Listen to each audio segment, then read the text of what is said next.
And last but certainly not least, Gregory McKinney, who is the Associate Director at Migration and Refugee Services of Catholic Charities of the Diocese of Arlington.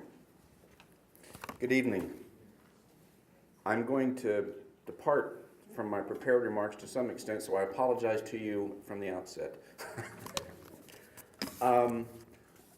I'd like to really thank the panelists. I'd like to thank Father Edlefsen. St. Agnes is a great partner with the work that the local office of Migration and Refugee Services does. So we are a sub-office or subcontractor of the USCCB Office of Migration and Refugee Services.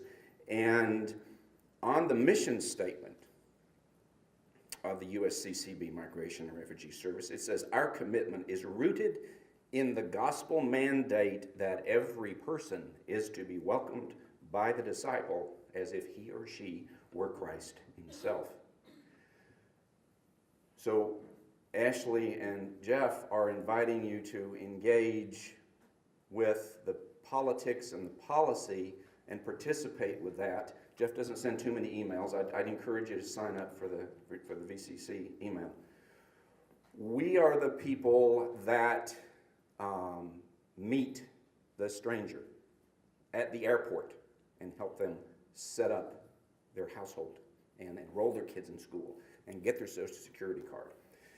So we work with very specific populations. And when you hear the word refugee in the context of in the American context, these are people that have been vetted for multiple times, multiple interviews for an 18 to 36 month period overseas before they are allowed to come into this country.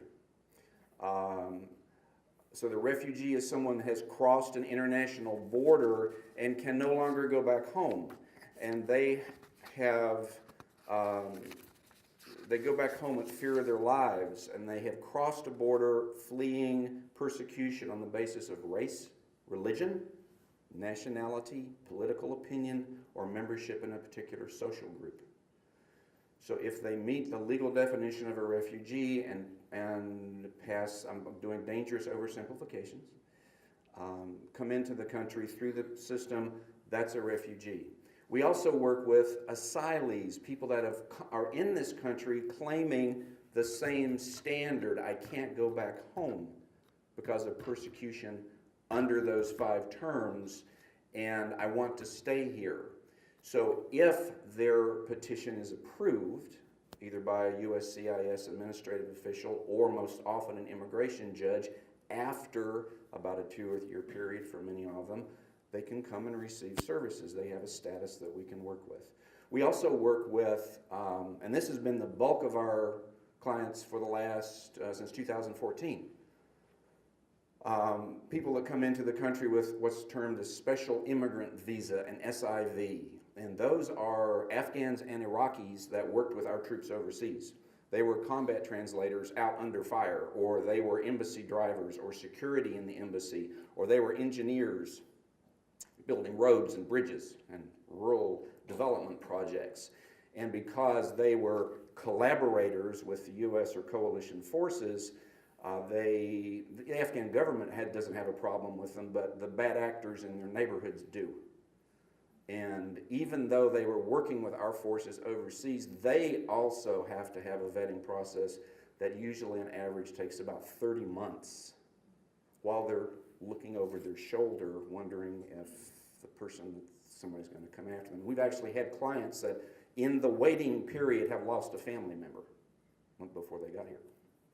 So those are the groups that we work with, and a couple other protected statuses. So, and there are 2 other agencies I'll just mention quickly. Lutheran Social Services has an office in the Northern Virginia area, and the Ethiopian Community Development Council. There are 9 national agencies that do this work across the country, and Catholic Charities is the largest. At our agency, we have people, our staff is multinational. We speak many languages, many different faiths, but we all work to the standards of human dignity and solidarity that Father Edlefsen discussed. And we also work with 2 things that are kind of underpinning all of this too, one of which is hospitality. Hospitality is very ancient. There's 6 specific references in the Old Testament to loving the alien that lives among you, because you yourself, Israelites, were aliens in the land of Egypt once upon a time. Treat the aliens among you better than you were treated. And the other one is accompaniment, and that's really called out through the ethic of the Jesuits, that you go with the person that you're trying to assist, not to tell them what to do, and not to hold it, maybe hold their hand, not to pull them along, but to go along with them. So that's the ethic that we work under with our clients. All of the U.S. resettlement agencies have a goal of self-sufficiency through early employment. So when they arrive, one of the first things we do is enroll them in one of our 2 employment services. We help them find jobs. We assess their educational backgrounds. We can't help anybody get a college education, but we can send them to get a computer course, for instance.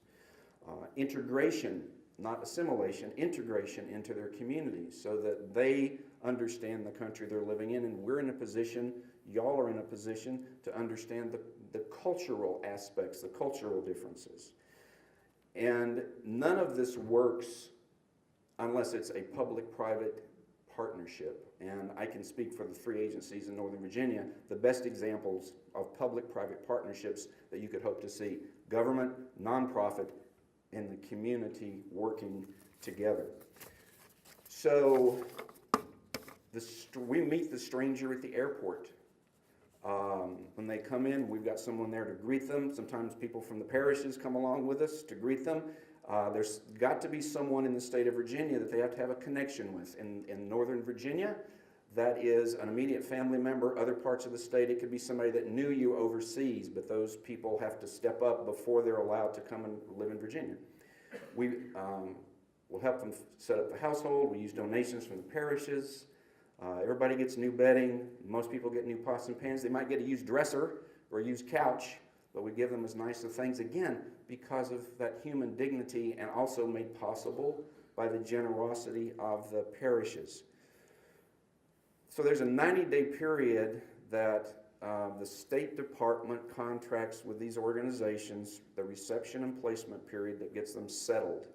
And then the federal government also provides money to the Virginia Office of Newcomer Services for, let's call them accompaniment services, because we can move along with those clients for 5 years. What's 5 years? That's when you become a citizen, right? So we can help them try to get back in their professional fields. We have we have engineers and lawyers and doctors and nurses and pharmacists and everything that, even a judge, as clients that have come in as one of the SIVs. We help them orient them to the health insurance system. We have a diaper program. Our clients can come get diapers every month, and when they have a new baby, we give them a new diaper bag, all provided by donations. We have specialists that help them with school enrichment, SAT prep, college prep, field trips, STEM workshops. We had a soccer picnic about 2 months ago, and that was a blast. Everyone loves that. We have a caseworker for age 60, folks over age 60 that have a little bit more trouble. They don't know the language, and they're so pulled away from their cultural background, a little more holistic case management. We go out into the community every 2 months across Northern Virginia and have meetings that you can go and meet people from the school board, police department, health department, other churches, community organizations that are interested in helping support the refugee clients.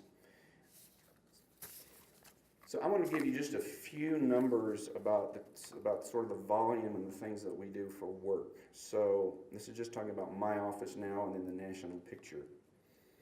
So over the past 4 fiscal years, we're on the federal fiscal year, our office has averaged resettling per fiscal year 650 individuals.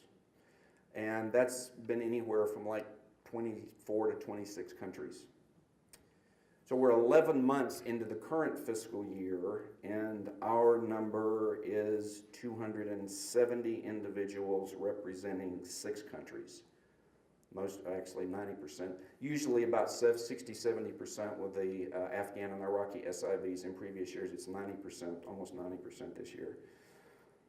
But 656 to 270 right now, and Lutheran Social Services, about the same size organization, they're in the same numbers.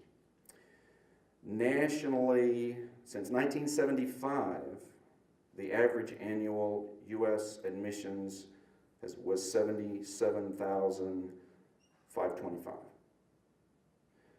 For fiscal year 17, this fiscal year, the presidential determination for admissions was set at 45,000 individuals. 11 months in, nationally, we are at 19,900 admissions. Now that's the refugee that crossed the international border, okay? Let's talk real quickly about the SIVs, the ones that worked with our troops. They actually received more open slots in December 2017, 3,500 more slots. They're not part of that 45,000 refugee number. There are thousands of Iraqis and even more Afghans that are still in the pipeline to be processed, still have made the application, still there, still going through the vetting screening process. The first 6 months of this fiscal year, 7,900 individuals with the SIV visa, family principals and family members, were admitted. In this last 6 months of the fiscal year, with 2 weeks remaining, only 1,969 have been admitted. Processing has currently ground to pretty much a near halt. So the majority of the clients that we've been serving since 2014, the SIVs, who I think should actually come in with some types of veterans preference, they're currently just a trickle. So we still have lots of people on our books, all the people from the years past.